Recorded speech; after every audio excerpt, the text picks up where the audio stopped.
So good morning mga trops. Dito tayo sa may KFC. So naaya tayo ni Kuya Baste.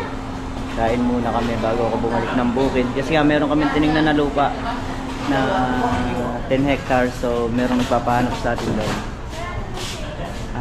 Yun nga, nakita naman na natin. So maya sibat na tayo pabalik ng bukid. So yun mga trops, bali dito na nga tayo sa bukid. And yung trabaho muna eh, patubig muna ng ampalaya. Tapos order na rin tayo ng buho na 1,050 para dito sa yung mga 1,111.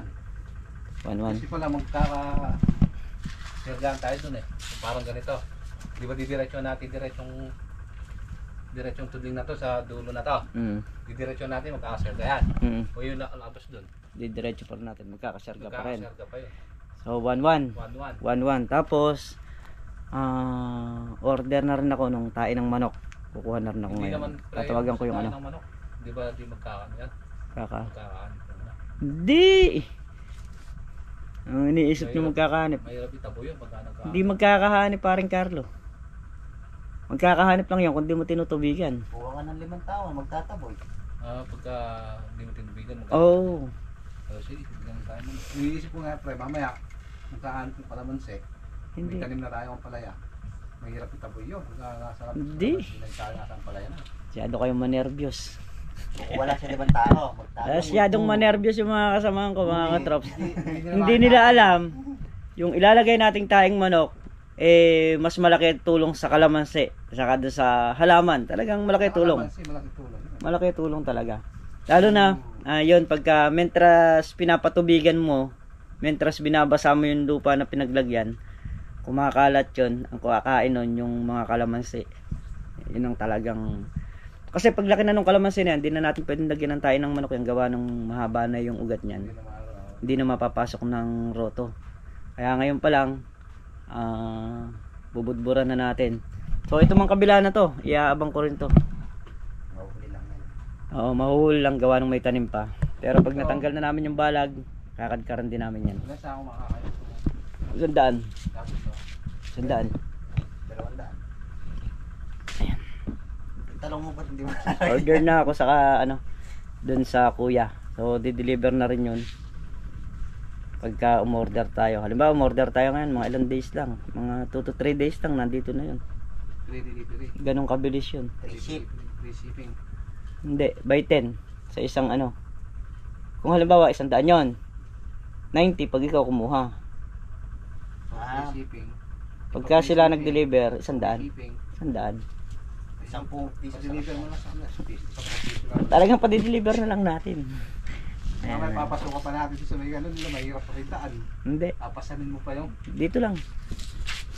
So yan, order na rin ako. So yan mga katrops, bali nakatawag na tayo dun sa may pagkukunan natin ng tae ng manok at okay na. Baka daw ma-deliver ngayon. Ngayon naman, lalakarin na rin natin yung buho. Yun naman yung ating kukunin natin ngayon. Hindi, order muna pala. May patay doon pre.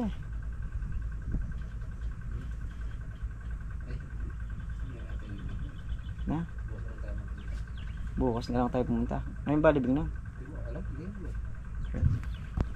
So, bukas na lang siguro kayo matutuloy. Dahil alam ko nga yung anak kasi nun namatay.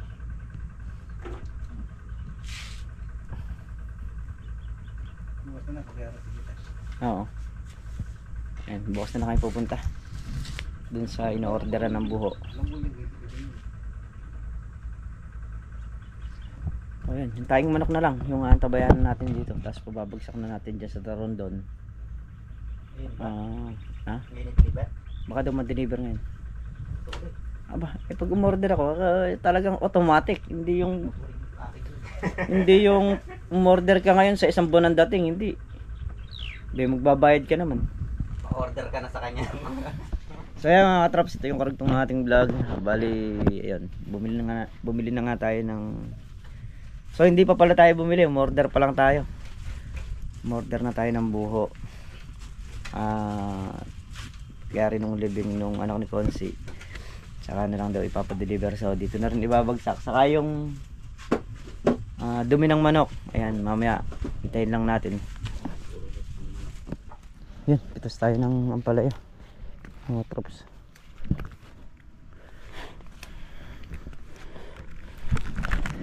Medyo na-late tayo kasi punta pa ako ng barangay kasi nga yung magulang ng bata na nakiusap na maghuhulog kada linggo hindi nagbigay. So ang mangyayari nito, patatawag mamayang alas 10. So ako haharap.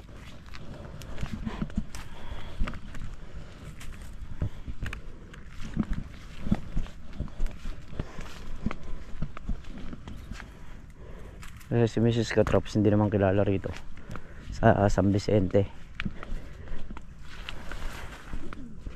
Kaya ako mamaya ang harap sa barangay para kung ano man yung dapat anuhin maayos. Ngayon kung hindi nila papansin sa barangay, dadalhin ko sa Cabiao. Hindi pa rin ako pinansin sa Cabiao iakyat ko na.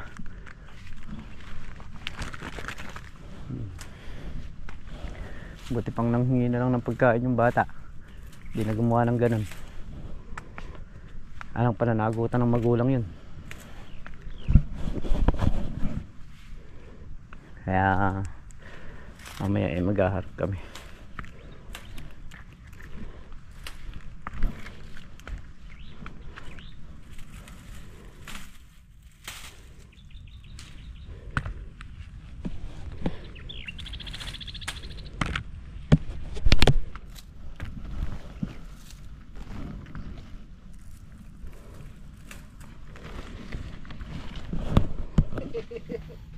So yan mga katrops, bali tayo ngayon mauuna na gawa ng alas 10 na ng umaga at punta tayo ng barangay hall.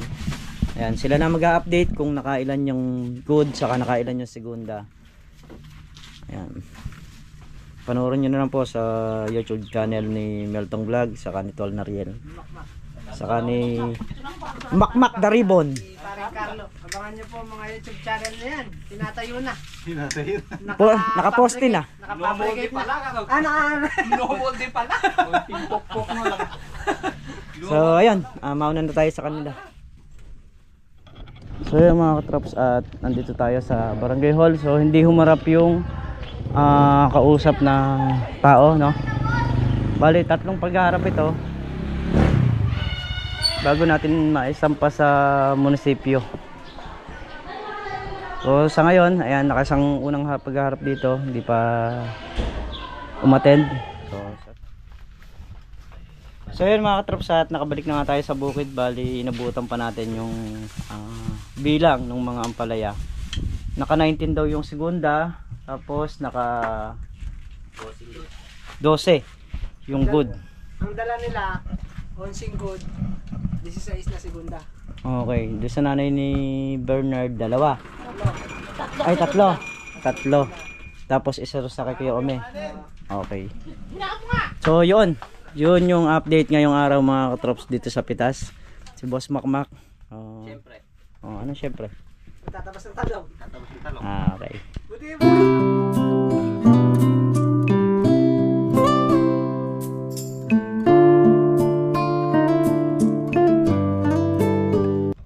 Tumbo pala yung ating GoPro mga katrops.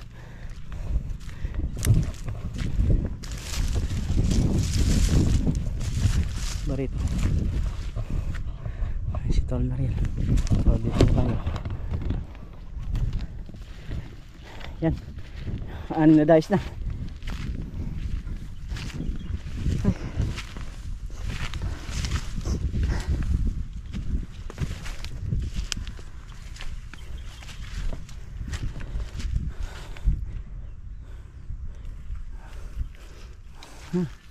Mabilis lang.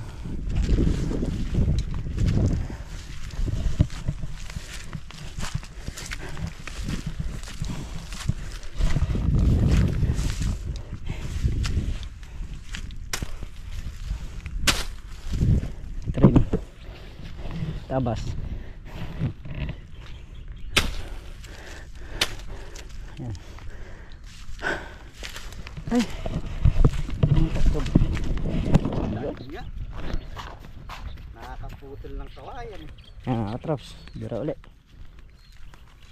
Nagpakapilang si Makmak. Paring Carlo, nagpapatubig ka dyan. Yun daw yung tuwasdan eh. Ito pala maganda pa. So yun mga katrops, ito yung tayo ng manok. Kuya, wag pakakagilid may mga butas. Ayan. So pakakalat na natin yan dito. Para pagka humakot nung talong palabas, pabalik naman nung kariton, sakay naman itong mga to, nagkakalat na rin doon. Yun yung purpose niya, kaya naka-order na tayo. So yun mga katrops, bali pasado alas 4 ng hapon at nauna na nga tayo. Hintay lang natin na mababa yung mga ikakalat natin din sa may kalamansi. Ayan, saka yung talong tapos na rin tabasin. So bukas hakotin naman namin yun. At yung kariton ni Kuya Boy yung gagamitin para mailabas doon lahat. Nang sa ganun malinis yung ating pagtatamnan. So yan, muli mga katrops, syempre maraming salamat po sa inyong lahat sa walang sawang suporta nyo, sa pagmamahal nyo sa channel namin. Yan, ingat po kayo palagi, saan po kayo naroon. Bye-bye po sa lahat.